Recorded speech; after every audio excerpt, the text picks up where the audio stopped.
Vote মিটতেই ICSE আইএসসির ফল প্রকাশ। পশ্চিমবঙ্গে টপারদের ছড়াছড়ি। দশম এবং দ্বাদশ শ্রেণীর দুই পরীক্ষায় রাজ্যে মোট ১৯ জন টপার।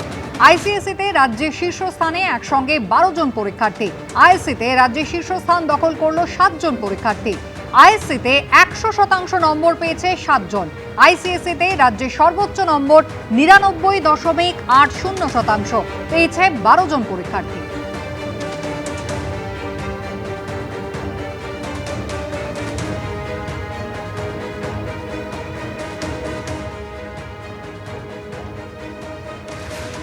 আইসিতে ১০০% নম্বর পেয়ে উত্তীর্ণ হয়েছেন সেন্ট জেমস স্কুলের ছাত্র অগ্নিভ চক্রবর্তী। ভবিষ্যতে কম্পিউটার সায়েন্স নিয়ে রয়েছে পড়ার ইচ্ছে।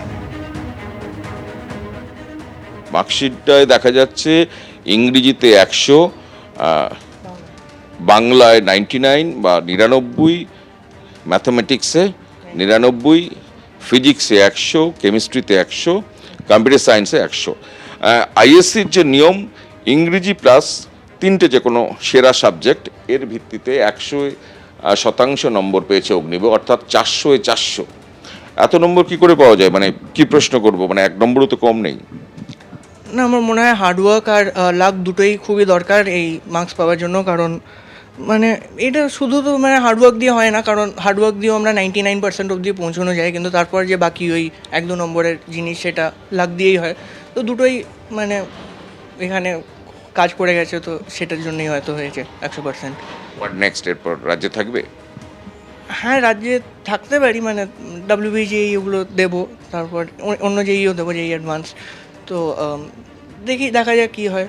মানে ইচ্ছা তো কম্পিউটার সায়েন্স বা কিছু নিয়ে পড়ার, আর সেটাই আপাতত, তো সেটাই প্ল্যান।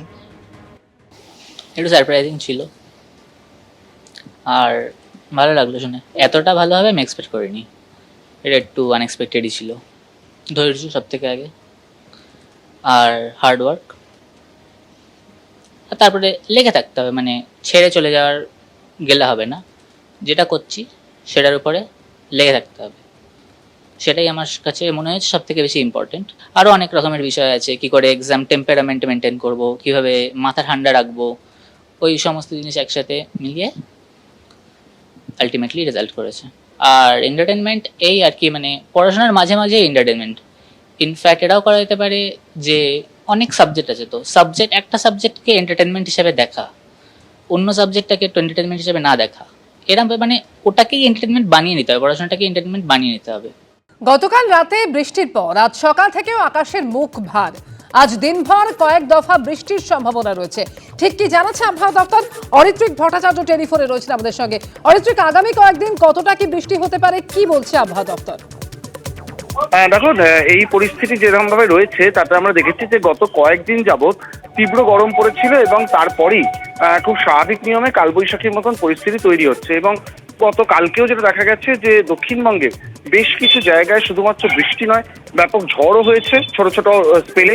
উত্তরবঙ্গেও কিন্তু ছবিটা খুব একটা বদলায়নি এবং এই পরিস্থিতি আরো দিন তিনেক বজায় থাকতে পারে, এমনটাই কিন্তু আলিপুর আবহাওয়া দপ্তর জানাচ্ছে। অর্থাৎ এই সপ্তাহটা জুড়ে এরকম পরিস্থিতি থাকতে পারে এবং নির্দিষ্টভাবে কখন কোথায় বৃষ্টি হবে সেগুলো আবহাওয়া দপ্তর থেকে পরবর্তী সময় আপডেট দেওয়া হবে।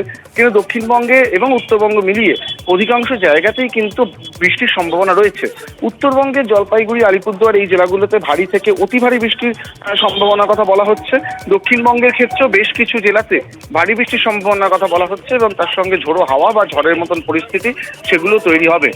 যেভাবে তাপমাত্রা বাড়ছিল তারপরেই কিন্তু এই পরিবর্তন, এবং এই পরিবর্তন আপাতত দিন তিনেক স্থায়ী হতে পারে, এমনটাই মনে করছে আলিপুর আবহাওয়া দপ্তর। অমৃতা, ধন্যবাদ। শেষ হলো 26-এর হাই ভোল্টেজ বিধানসভার নির্বাচন। 4 মে ফল ঘোষণা।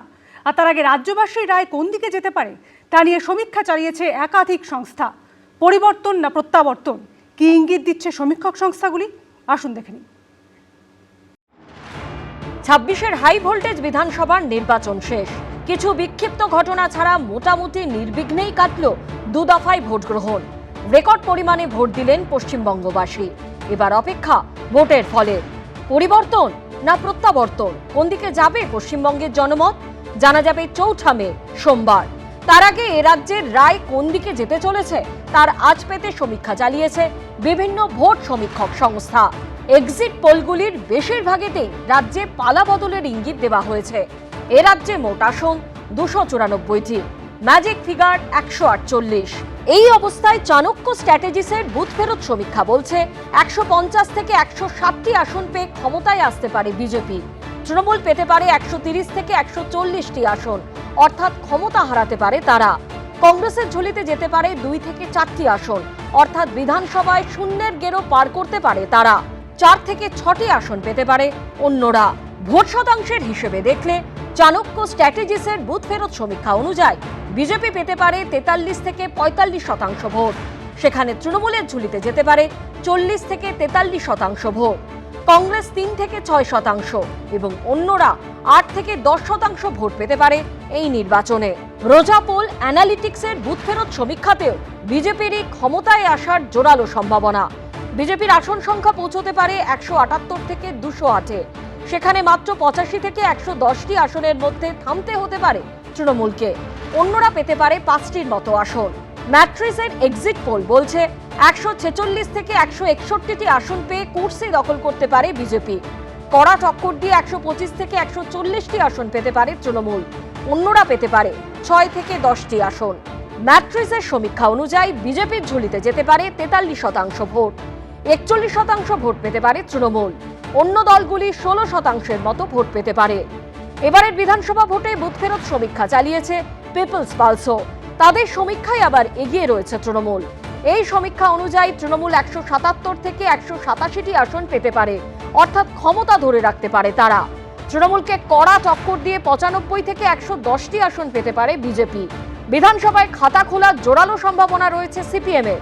1 থেকে 3টি আসন পেতে পারে কংগ্রেস।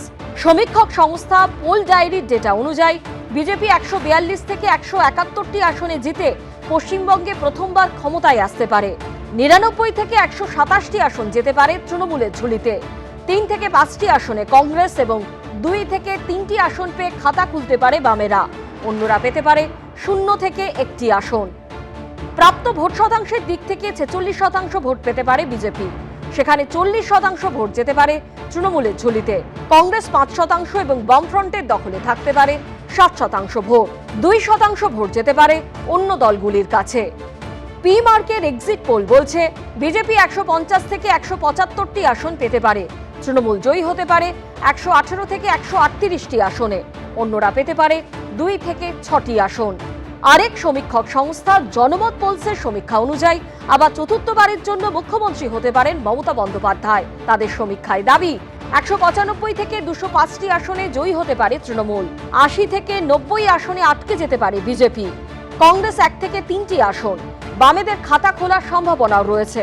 অন্য দলগুলি 3 থেকে 5টি আসনে জিততে পারে। ভোট শতাংশের দিক থেকে দেখলে জনমত পোলসের সমীক্ষা অনুযায়ী 50% ভোট পেতে পারে তৃণমূল, সেখানে 41% ভোট যেতে পারে বিজেপির কাছে। কংগ্রেস ও বামেরা 3% করে ভোট পেতে পারে। অন্য দলগুলির ঝুলিতেও যেতে পারে 3%-এর মতো ভোট।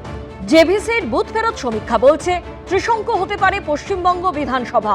হয়তো এমনটা হলো যে কোনো দলই নিরঙ্কুশ সংখ্যাগরিষ্ঠতা পেল না। তৃণমূল 138 থেকে 159 আসন ও বিজেপি 131 থেকে 152 আসনে জিততে পারে। কংগ্রেস পেতে পারে 2টি আসন। অন্য দলগুলির ঝুলিতেও যেতে পারে 2টি আসন। তবে এসবই একটা সম্ভাবনা মাত্র। অতীতে একাধিকবার ভুল প্রমাণিত হয়েছে এক্সিট পোল, আবার কখনো তা মিলে গেছে। তাই আদতে কোন দল জিতবে আর কারা পরাজিত হবে তা বোঝা যাবে 4 মে সোমবার। এবিপি আনন্দ। এবিপি আনন্দ, এগিয়ে থাকে, এগিয়ে রাখে।